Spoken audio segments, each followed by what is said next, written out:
Haleluya, nama saya Riki Aritonang. Saya mahasiswa STTP Sumut Aceh Pantekosta, High Class Hybrid Medan. Siang hari ini kita mau belajar kebenaran firman Tuhan. Saya ambil tema bersatu hati dan hidup dalam Tuhan. Mari kita buka Alkitab kita di dalam 2 Korintus pasal yang ke-6 ayat 1 sampai yang ke-3. Firman Tuhan katakan, sebagai teman-teman sekerja, kami menasehatkan kamu supaya kamu jangan membuat menjadi sia-sia kasih karunia Allah yang telah kamu terima. Sebab Allah berfirman, pada waktu aku berkenan, aku akan mendengarkan engkau, dan pada hari aku menyelamatkan, aku akan menolong engkau. Sesungguhnya waktu ini adalah waktu perkenanan itu. Sesungguhnya hari ini adalah hari penyelamatan itu. Dalam hal apapun kami tidak memberi, sebab orang tersandung, supaya pelayanan kami jangan sampai dicela. Jadi melalui kebenaran firman Tuhan ini kita belajar bagaimana bersatu hati, kesatuan hati kita di dalam melayani Tuhan, dan kesatuan hati kita untuk hidup di dalam Tuhan. Melalui ayat ini kita sudah bisa belajar. Di ayat yang pertama, Rasul Paulus katakan, sebagai teman sekerja kami menasehatkan kamu jangan membuat menjadi sia-sia kasih karunia Allah yang telah kamu terima. Jadi dalam melalui kehidupan kita sebagai umat-umat Tuhan, kita adalah teman sekerja. Jadi artinya apa? Rasul Paulus mengingatkan jemaat di Korintus agar mereka mempunyai kesehatian untuk mempunyai cara pandang bergotong royong. Ya, kita tahu di Indonesia ada namanya BPJS. BPJS mereka punya semboyan itu gotong royong. Jadi yang lemah itu bisa dibantu oleh yang kuat, dan yang kuat itu dengan ikhlas juga menolong yang lemah. Jadi Rasul Paulus ingatkan di ayat yang pertama ini, walaupun ada problema-problema hidup, ada pergumulan-pergumulan hidup, ada persoalan-persoalan hidup, tapi dia ingatkan kita adalah rekan sekerja. Rekan sekerja bagaimana? Apakah rekan sekerja di marketplace, kita satu kantor semua? Atau kita semua angkatan? Atau kita TNI Polri? Tidak. Tapi kita rekan sekerja yang adalah umat-umat yang sudah ditebus Tuhan. Seringkali dunia nggak suka kita melayani Tuhan dengan kesehatian. Dunia seringkali memberikan kita kesempatan melayani Tuhan, tapi pola pikir pribadi-pribadi, sehingga timbul egosentris, timbul menganggap yang dia lebih hebat dari yang lain, timbul lagi menganggap pelayananku itu lebih penting dari pelayan yang lain. Jadi sebagai umat Tuhan, dalam melayani Tuhan, asar itu nggak lebih rendah dari pemimpin pujian. Asar itu nggak lebih rendah dari hamba Tuhan yang menyampaikan firman, tidak. Karena kita adalah rekan sekerja. Ada haleluya. Jadi kalau kita rekan sekerja, artinya kita mengetahui posisi kita itu untuk mempermuliakan nama Tuhan. Kalau kita diberi kemampuan untuk memberitakan firman Tuhan, kita beritakanlah firman Tuhan dengan tujuan yang mulia, bukan mencari kebanggaan diri kita. Kalau Tuhan berikan kemampuan untuk bermain musik, ya kan? Kita berikan kemampuan kita seluruhnya, seutuhnya untuk nama Tuhan dipermuliakan. Seringkali pemain musik mempunyai motivasi beda.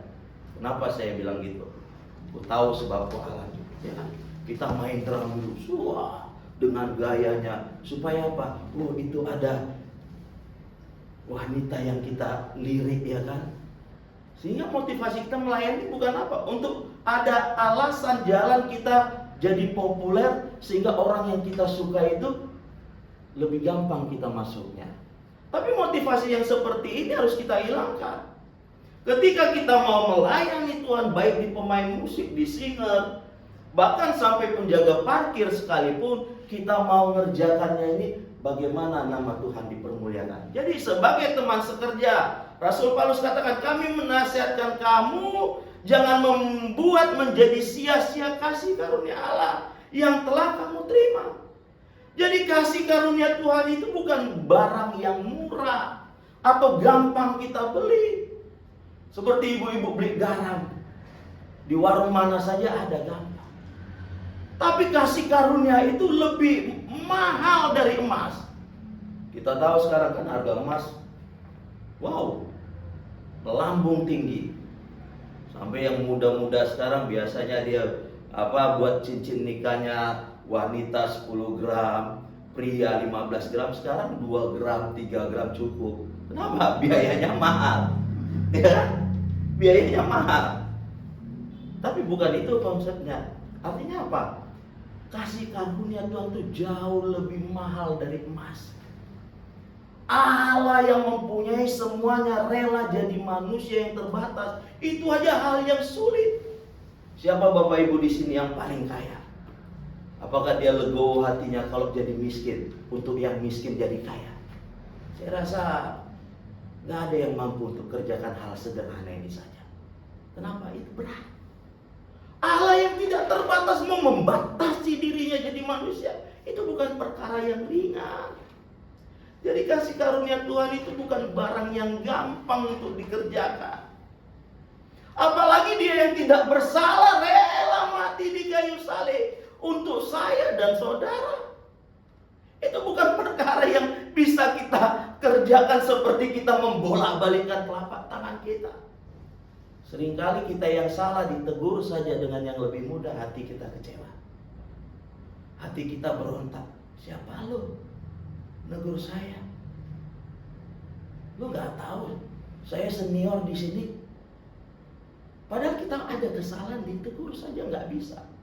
Tapi saya percaya umat-umat Tuhan, hamba-hamba Tuhan di sini tidak punya hati seperti itu. Tapi kita punya hati, kita rekan sekerja yang tidak mau kasih karunia itu menjadi sia-sia.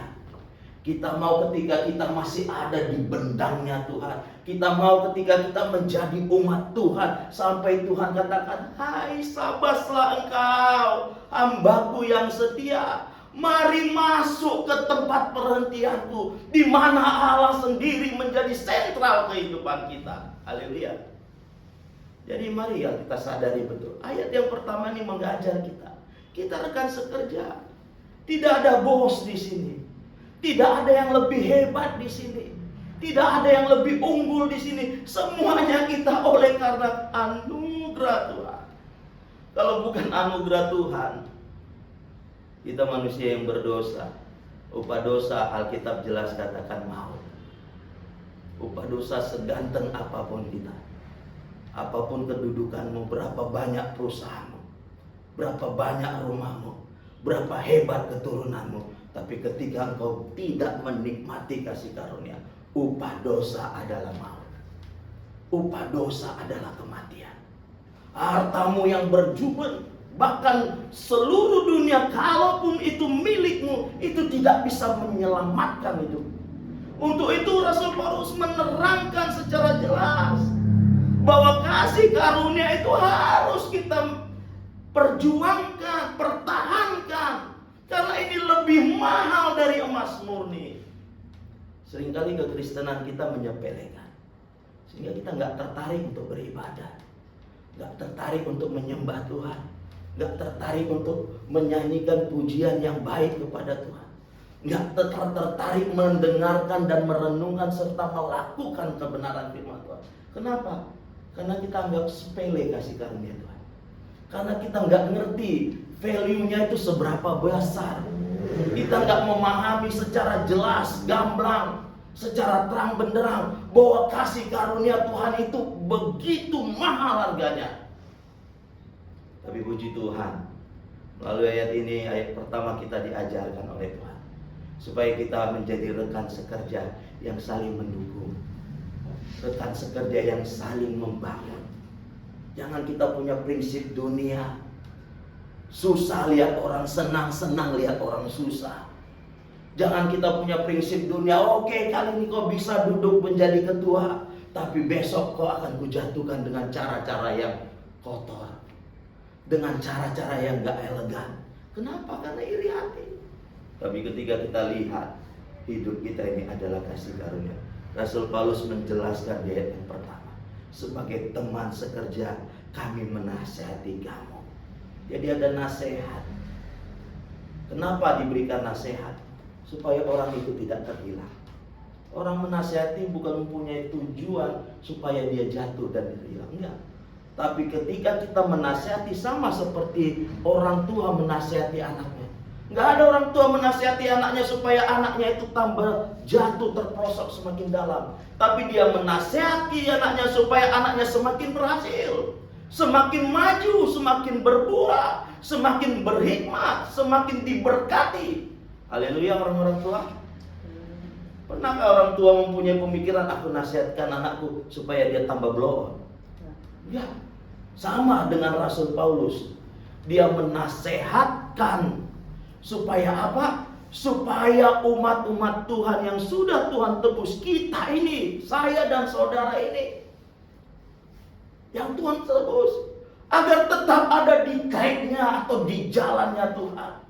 Sehingga pemimpin-pemimpin kita terdahulu katakan, hidup dalam firman Tuhan, hidup di dalam ketaatan akan Tuhan, hidup di dalam kebenaran firman Tuhan, atau back to the Bible. Jadi sebagai teman sekerja kami menasihatkan kamu, dinasihati. Jadi kalau ada kita dinasihati, terima dengan hati yang bersukacita. Kenapa? Karena yang menasihati tidak mau kita jadi umat yang terhilang di dalam Tuhan. Tetapi ada nasihat-nasihat yang diberikan, itu dia mau kita bangkit, get up, mari bangkit kembali. Makanya firman Tuhan katakan, kalau banyak penasihat maka berhasillah rencana tersebut. Tanpa penasihat, tanpa pertimbangan, maka sulit untuk kita bisa berhasil dalam perencanaan hidup kita. Makanya nasihat yang terbaik adalah firman Tuhan. Haleluya. Jadi jangan kita sia-siakan nasihat, anugerah Tuhan, sebab Allah berfirman, ya kan? Pada waktu aku berkenan, di sini kita belajar. Ada masanya juga Tuhan akan memberikan penghukuman. Seringkali kekristenan kita hanya melihat Allah itu berkemurahan, Allah itu penuh dengan belas kasihan. Benar. Tapi sisi yang lain kita harus tahu bahwa Tuhan itu adalah tegas, Tuhan itu adalah kudus, Dia tidak mau dipermainkan. Ya. Makanya ketika ada di pelataran bait Tuhan terjadi jual beli, Tuhan tegas. Nggak dia bilang, pedagang-pedagang, singkirkanlah domba-domba itu ya, bikin penukaran uang yang jujur ya. Enggak, dia tunggang balikkan, dia usir pedagang-pedagang itu. Kenapa? Ya, karena Tuhan tahu ada waktu kemurahan, tapi ada waktu juga penghakiman. Sekarang kita masih masuk dalam zamannya anugerah, masih masuk dalam zamannya kemurahan.